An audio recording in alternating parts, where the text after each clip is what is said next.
At what age does it become obligatory to fast? Now, to rephrase the question so that it would become a bit more informative. Who are those that fasting is obligatory upon them? Or in another word, what are the conditions that must be fulfilled so fasting would become mandatory? There are 5 conditions. 1 is Islam. 2 is to be accountable. 3 is to be able. 4 is to be a resident. 5 is to not have any obstacles. And I'll explain this to you in a very easy fashion, inshallah.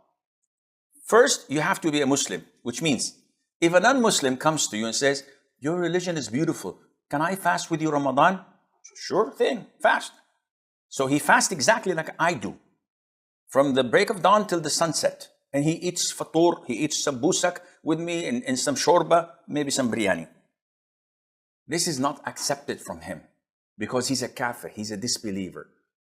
So condition number 1, you have to be Muslim in order for you that your fasting is accepted and it's obligated. Number 2, to be accountable.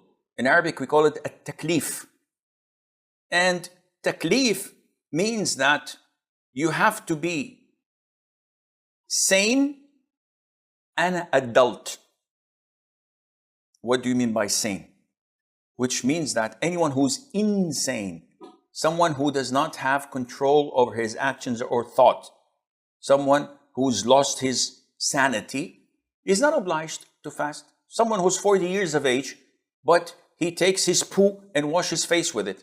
He doesn't know when it's morning and when it's evening. He doesn't know his father from his brother. He doesn't know anything. He has the intellect of a 3 or 2 years of age child. Insane. He's not obliged to fast. And if he does, it's not counted for him. And likewise, a child who did not reach the age of puberty. And the evidence, where do you bring this from, Sheikh? Well, it's crystal clear. The Prophet said, ﷺ, the pen, which means the accountability pen, that registers your good deeds and bad deeds. The pen is uplifted from 3. Someone who's asleep until he wakes up. Someone who's insane until he regains his sanity. And a child until he reaches the age of puberty. So this answers your question, though it does not finish my argument. At what age does it become obligatory to fast? When the child becomes an adult, he's obliged to fast. It's mandatory upon him to fast. Oh, Sheikh, does this mean that a child does not fast? Because a boy may reach the age of puberty when he is like 13 or 14 years of age. So he doesn't fast? I said, no. He's obliged to fast when he reaches the age of puberty. It doesn't mean that we do not teach him how to fast and train him how to fast earlier on. Can you explain? Yeah, sure. The Prophet says, ﷺ, order your children to pray when they are 7 and beat them when they are 10. They have not reached the age of puberty. They're not accountable. Yes, but this is part of the training. From 7 to 10, 3 years, I do not lay a hand on the child. Come, son, let's pray. Come pray. I'll give you chocolate. Come with me to the masjid. Oh, people are asking about you. Encouragement.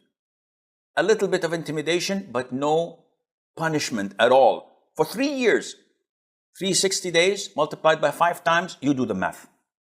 I flunked Calculus 101. So this doesn't mean he's accountable, but this is a training. Likewise, the children. The companions used to ask and have their children fast until it's midday. When they're starving and thirsty, they would give them probably dolls of wool to play with. When it's Asr time and they're totally wasted, so they allowed them to eat, maybe a drink. Next year, the period would be longer. 3rd year, they're okay. Is it obligatory for them to fast? No, it's not. You should train them. But what is the appropriate age to train them? It differs. because such a training depends entirely on their endurance and their tolerance. I have one of my grandchildren who's 8 years of age. When she started to fast, she was 8, and she fasted the whole of Ramadan. MashaAllah, no problem. Not a single day missed. Not feeling fatigue, not crying and whining.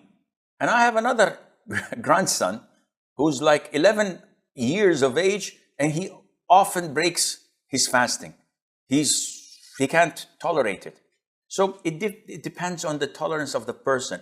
All what we do is encourage them, give them good words of praising, etc., until it gets into the system, and then inshallah it will be normal. Going back to my argument, I have not finished. So Muslim, accountable, and then he has to be able for fasting to be mandatory. What do you mean able, Sheikh? If he's too old, he's 90 years of age, he doesn't have any illnesses, but being this old, he's so fragile and weak. So by 12 noon, he's almost dead, no power. So he's not able, he's exempted. Or chronically ill, someone who has an illness that mandates that he breaks his fast. Doctors say he would never ever be able to fast or make up his missed days. Those are not obliged to fast. Number 4, he has to be a resident. So a person who's traveling is exempted from fasting. And number 5, obstacles must be removed. There should not be obstacles. What do we mean obstacles? Women who are menstruating or having postnatal bleeding. This, out of their choice, prevents them from fasting. So these are the 5 conditions. Memorize them. It would give you a lot of knowledge and momentum to understand when to fast and when not to fast.